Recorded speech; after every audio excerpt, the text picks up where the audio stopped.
For far too long, D.C. politicians have gotten away with measuring their personal value and worth by how much of other people's money they give away. And for far too long, those of us who've worked to uncover waste, fraud, and abuse have had to deal with what amounts to an unconstitutional fourth branch of permanent bureaucracy that has too often worked to ignore, obfuscate, delay, and frustrate our efforts to bring transparency and oversight. They have been using taxpayer dollars to fund unnecessary, egregious, and even evil things here at home and around the world. Welcome to Liberty Watchtower. Liberty Watchtower keeps you informed, engaged, and ready to think critically. Subscribe and stay tuned. Freedom starts with awareness. Now, let's dive in.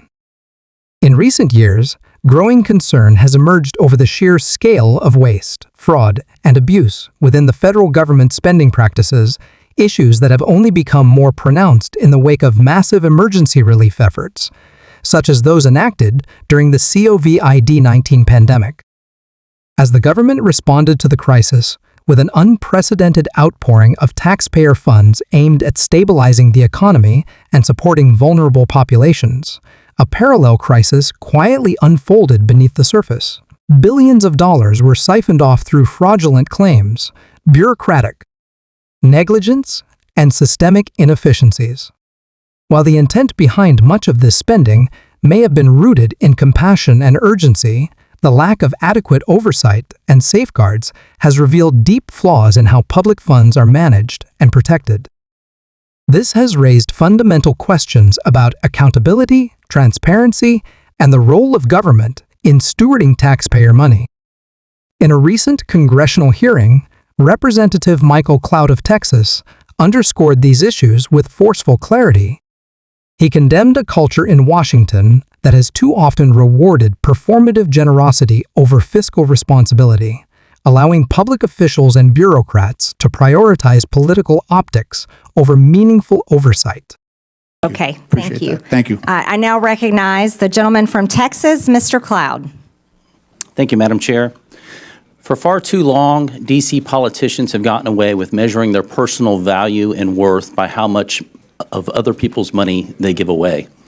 And for far too long, they self-righteously have opined that this spending was for altruistic purposes given out of care and compassion. For far too long, they've been more concerned with looking like they cared than having enough care and concern to actually do the due diligence to ensure that the tax dollars were being used wisely and effectively. And for far too long, those of us who've worked to uncover waste, fraud, and abuse have had to deal with what amounts to an unconstitutional fourth branch of permanent bureaucracy that has too often worked to ignore, obfuscate, delay, and frustrate our efforts to bring transparency and oversight. Over the last few weeks, the DOGE effort has begun to uncover not only how massive the waste, fraud, and abuse is, but also the extent at which D.C. politicians and too many obstinate bureaucrats have coordinated to create what is essentially the largest money laundering scheme in history. And while Americans have been working to make ends meet, they have been using taxpayer dollars to fund unnecessary, egregious, and even evil things here at home and around the world. Thankfully, in DOGE, we have a president bringing the leadership needed and a focused effort, along with the talent, technology, tools, and transparency to this waste, fraud, and abuse. And to those who would stand opposed to this effort, I would just point out, while it's understandable to find waste, fraud, and abuse that has grown and metastasized in this government even over decades, certainly accelerated over the last few years, to continue to protect it is corruption. I want to thank the chair for beginning this war on waste on this side of Pennsylvania Avenue and bringing together this committee. This effort is so important as we work to relieve the Americans, people of this burden of waste, fraud, and abuse. Mr. Talcove, you mentioned in your written statement and talked about it in your statement at the beginning that this waste, fraud, and abuse is a national security threat. And certainly one of the challenges facing us that is a national security threat is our fiscal situation. And so we have got to find ways to find savings to the American people in order to bring confidence to the bond markets, to put our country on a fiscal footing, and to reverse the curse, so to speak, that we are placing on our children and our grandchildren.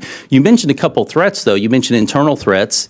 You said that these cases involve government employees, individuals entrusted with administering benefits who, instead of using their positions to approve fraudulent claims, override security controls, or even sell sensitive claimant information for profit. Now, this is not every federal employee for sure, but within the context of people who are trying to give their best effort, we have an internal threat. But you also mentioned transnational fraud rings, terrorist organizations, nation states, North Korea, nuclear weapons programs funded by our tax dollars, China, Nigeria, Iran, Romania, Russia, not our friends necessarily, that are being funded by taxpayer dollars. Could you give us some examples of how this is happening? According to Cloud and expert witnesses, the misuse of federal funds is not merely a matter of administrative oversight. It constitutes a growing national security threat, enabling both internal corruption and the funding of transnational criminal networks and adversarial nation-states. The scope of the problem is staggering. It is estimated that approximately $1 trillion in pandemic relief funds were stolen, with 70% of those funds reportedly going to foreign entities. Fraud rings from countries like Romania, Nigeria, and even adversarial states, such as North Korea and China, exploited weaknesses in U.S. benefit systems to divert funds toward illicit activities, including cyber attacks, drug trafficking, and nuclear weapons development. This alarming misuse of taxpayer dollars calls for a fundamental reevaluation of how federal programs are designed, monitored, and enforced. It also demands a renewed commitment to rooting out corruption, both from within and outside the system, by leveraging advanced technology, robust data analysis, and strong institutional oversight. As lawmakers begin to take more aggressive steps to address this systemic challenge, the stakes could not be higher. The issue of waste, fraud, and abuse is not simply about dollars and cents. It is about restoring public trust in government, safeguarding national security, and securing a sustainable future for the next generation of Americans. Yeah. So when you think about what happened during the pandemic, $1 trillion was stolen. 70% of that money went overseas. And I can give you some examples. In a Western state, they had more people applying for unemployment insurance benefits than they had individuals over 18. The people that were stealing the money from Romania were using it to facilitate other fraud schemes that include fentanyl, that include doing things to impact our democracy. On the insider threat, right, the first thing you have to say, and my dad was a public servant, is 99% of people that work in the public sector are honest, hardworking individuals. But there are some. And what you need is data and technology to root that out. There were examples during the pandemic. There were some examples even of last week where people got into the Medicaid system in a Western state and stole $50 million in less than 4 months. So you have to have these controls in place, right? These aren't individuals stealing, Mr. Cloud. These are organized criminal groups, both domestic and transnational. That, as you mentioned, taxpayers are being forced to fund the demise of our own country. Mr. Whitson, I wanted to ask you, because there's a lot of talk about reconciliation right now. You mentioned Medicaid and what could be done to bring a pretty substantial amount of savings, and this is without affecting those who truly need Medicaid and for what the purpose of the program was extended for. Now, The gentleman's time has expired. hopefully, Does